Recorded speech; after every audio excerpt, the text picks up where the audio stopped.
નમસ્કાર વિદ્યાર્થી મિત્રો, હું છું વિકી બામણિયા. વિદ્યાર્થી મિત્રો, તમારું ભૌતિક વિજ્ઞાનનું પેપર કેવું ગયું એ નીચે કોમેન્ટની અંદર જરૂરથી જણાવજો. એમસીક્યુ તમને આવડ્યા કે ના આવડ્યા, અને બ્રહ્માસ્ત્ર સિરીઝ જે પ્રશાંત સરે ચલાવી હતી એની અંદરથી તમને કેટલો બેનિફિટ થયો એ બી નીચે કોમેન્ટની અંદર જણાવજો. હવે તમારું આગળ જે પેપર છે, મતલબ કે રસાયણ વિજ્ઞાન, અને ઘણા બધા વિદ્યાર્થીઓને એની અંદર ડર છે કે સર આ પેપરમાં કેવું થશે, અમારે શું કરવાનું. પણ ચિંતા ના કરતા, દિવાળી પ્રયુક્ત ચેનલ તમારી જોડે છે. વિજ્ઞાન પ્રવાહની અંદર રસાયણ વિજ્ઞાનની બી તમને તૈયારી નિરવસર કરાવશે, તો ચિંતા ના કરતા. પણ હા, આપણા પ્રિડિક્શન પ્રમાણે કેમેસ્ટ્રીના પેપરની અંદર આ વખતે નાના મોટા કંઈ ટ્વિસ્ટિંગ થઈ શકે છે એવું અમારું માનવું છે. તો છેલ્લા દિવસનું પુનરાવર્તન આપણે જોવાનું કેવી રીતે થશે. માર્ચ 2024 માટે જો ટોપર વિદ્યાર્થી હોય, 95+ ટાર્ગેટ હોય, તો છેલ્લા દિવસે કઈ કઈ બાબતોનું ધ્યાન રાખવાનું એના વિશે આપણે સ્ટેપ બાય સ્ટેપ જોતા જઈએ.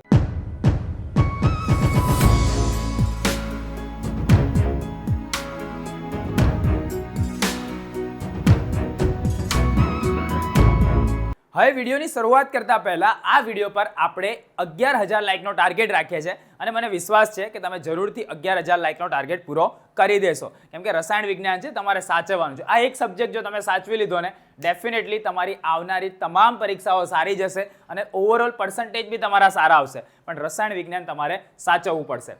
આપણે આ 5 મુદ્દાઓ પર ડિસ્કશન કરીશું. પછી છેલ્લા મુદ્દે છેલ્લા દિવસે રસાયણ વિજ્ઞાનનું પુનરાવર્તન કેવી રીતે કરવાનું, એમસીક્યુ વિભાગ શામાંથી તૈયાર કરવો, બોર્ડની પરીક્ષા આપવા જતી વખતે શું કરવાનું, વિજ્ઞાન એટલે કે રસાયણ વિજ્ઞાનનું પેપર હાથમાં આવે ત્યારે સૌથી પહેલાં શું કરવું, રસાયણ વિજ્ઞાનનું પેપર પૂરું કર્યા બાદ શું કરવાનું છે. આ 5 મુદ્દાઓ પર આપણે ડિસ્કશન કરીએ છીએ. બોલો કે તમે તો દર વખતે આ જ બાબતો કહો છો, પણ જરૂરી છે ને જાણવું બી એટલા માટે કે જેનાથી તમારા માર્ક્સ પ્રોપર વેમાં આવી શકે.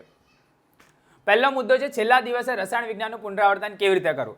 તો જો ટોટલ 4 તમારા વિભાગ છે. એક તો એમસીક્યુ, બીજો વિભાગ એ, વિભાગ બી અને વિભાગ સી. આપણે બધાના ઓલરેડી તમને આઈએમપી પ્રોવાઈડ કરેલા છે, નીચે ડિસ્ક્રિપ્શનમાં આપેલા છે. સવારે વહેલા ઉઠીને શું કરવાનું એ બી તમને હું જણાવીશ. તો સ્ટેપ બાય સ્ટેપ આપણે જોતા જઈએ. સૌથી પહેલો પ્રશ્ન હોય છે કે સર એમસીક્યુ ક્યાંથી કરવા. તો ભાઈ એમસીક્યુ વિભાગ શામાંથી તૈયાર કરવો. તો સૌથી પહેલાં તો પાઠ્યપુસ્તક છે, પણ તમારે જો પાઠ્યપુસ્તક ના વાંચવું હોય તો આપણી ચેનલ પર બોર્ડના બાહુબલી અને આ વખતની સિરીઝ કઈ, બ્રહ્માસ્ત્ર, જે નીરવ સરે તમને કરાવી, બરાબર, બ્રહ્માસ્ત્ર. તો બ્રહ્માસ્ત્રના ટોટલ 7 સેશન અવેલેબલ છે, અને જોડે જોડે યુટ્યુબ પર નીરવ સર દાખલા અને તમારા જે કેમિકલ ફોર્મ્યુલાઝ હોય છે એના પણ એક લેક્ચર મૂકવાના છે, તો એને તમે જોઈ લેજો. દેવસત્ય પેપર સેટ તમારી જોડે હોય તો એનું પ્રશ્નપત્ર 1 થી 5 વિથ થિયરી તમારે સોલ્વ કરી દેવાનું એના આન્સર કી સાથે. અને રસાયણ વિજ્ઞાનનું વાવાઝોડું આવશે લાઈવની અંદર, જે દિવસે પેપર હશે એ દિવસે સવારે, તો એ તમારે જોવાનું છે. મતલબ કે જો તમારે પ્રોપર વેમાં તૈયારી કરવી છે તો તમે સ્ટેપ બાય સ્ટેપ જવું પડશે. રસાયણ વિજ્ઞાનની અંદર કન્સેપ્ચ્યુઅલ તૈયારી કરશો તો તમને બેનિફિટ થશે. તમે એવું વિચારતા હોય કે ભાઈ હું પર્ટિક્યુલર મટીરિયલ વાંચી લઉં, એની અંદરથી બેઠા એમસીક્યુ પૂછાઈ જશે અને મારા 50માંથી 50 એમસીક્યુમાં આવી જશે, તો એવું નહીં બને. તમારે પ્રેક્ટિસ કરવી પડશે, કોન્સેપ્ટને શીખવા પડશે. આ બાબતને ધ્યાન રાખજો. બોર્ડની પરીક્ષા તમે આપવા જાઓ ત્યારે તમારે શું કરવાનું છે દર વખતની જેમ હું તમને કહું, પણ એ પહેલાં કે ભાઈ આપણા આઈએમપી ક્વેશ્ચન્સ જે છે અહીંયા નીચે જે 7 બ્રહ્માસ્ત્રના સેશન છે એને સ્પીડમાં તો સ્પીડમાં પણ એકવાર જોઈ લેજો. દરેકની અંદર નીરવ સરે સરસ રીતે એક્સપર્ટની જેમ તમને એમસીક્યુના કોન્સેપ્ટ સમજાયેલા છે, જે તમને તમારી આવનારી પરીક્ષામાં હેલ્પફુલ થશે. અમે જે પ્રિડિક્શન કર્યું છે, પ્રિડિક્શન બેઝ જ એની અંદર એમસીક્યુનું સોલ્યુશન છે, અને જે વાવાઝોડું છે એની અંદર તો તમારે 80 થી 100 ક્વેશ્ચન અલગથી આવશે, એ તો ખરા જ. બોર્ડની પરીક્ષા આપવા જતી વખતે શું કરવાનું છે. તો સૌથી પહેલાં તો માતા પિતા અને વાલીને તમારે અવશ્ય પગે લાગવાનું છે. પગે લાગશો તે લોકોના આશીર્વાદ મળશે, તો કદાચ તમારે જોડે કંઈ અનએક્સપેક્ટેડ થવાનું હશે તે વખતે તમને હિંમત મળશે. તમારી આખા વર્ષની મહેનતને યાદ કરો કે તમે શરૂઆત કરી હતી 11-12 સાયન્સની, ત્યારથી લઈને અત્યાર સુધી તમે રસાયણ વિજ્ઞાન માટે કેટલી મહેનત કરી છે. એ મહેનતને તમારે 3 કલાકની અંદર પ્રેઝન્ટ કરવાની છે, તો એને યાદ કરજો, જેથી કરીને તમારી અંદર એક સેલ્ફ કોન્ફિડન્સ આવશે. તમારા શિક્ષક, સલાહકાર, ગુરુના આશીર્વાદ લઈ લેવા, જેથી કરીને તમને મહેનત કરી છે એનું ફળ પ્રોપર મળી શકે. તો આપણે દર વખત કહીએ છીએ, હું તમને ફરી કહું છું. તો ચોથો મુદ્દો છે રસાયણ વિજ્ઞાનનું પેપર હાથમાં આવે ત્યારે તમારે શું કરવાનું છે. તો સૌથી પહેલું તો પ્રશ્નપત્ર ઉપર હાથ રાખી તમારા જે ઈષ્ટદેવ, તમે જે ભગવાનને માનતા હોય એને તમારે પ્રાર્થના કરવાની છે કે અંદર જે કંઈ બી પ્રશ્ન પૂછાયો હશે એ મને આવડવાનો જ છે. આવનારા 3 કલાક મારે મારું બેસ્ટ આપવાનું છે. જે બી તમારાથી શક્ય બને એ. અટપટા સવાલ હોય તો ગભરાવાનું નહીં, ભગવાનને પ્રાર્થના કરવાની, પોતાની મહેનતને યાદ કરવાની, કોન્સેપ્ટને યાદ કરવાના અને એનો આન્સર આપવાનો પ્રયત્ન કરવાનો. સાચા લાગે એવા જવાબો હશે તમને તે જ અમને ભરવાઈ દેશે, તે ભરવાઓ ના, એની માટે હું તમને કહું છું કે એકવાર પ્રાર્થના અવશ્ય કરી લેજો. રસાયણ વિજ્ઞાનનું પેપર પૂરું કર્યા બાદ શું કરવાનું છે? તો મેં મારા તરફથી આજે આ વિષયમાં સર્વશ્રેષ્ઠ પ્રયત્ન કર્યો છે.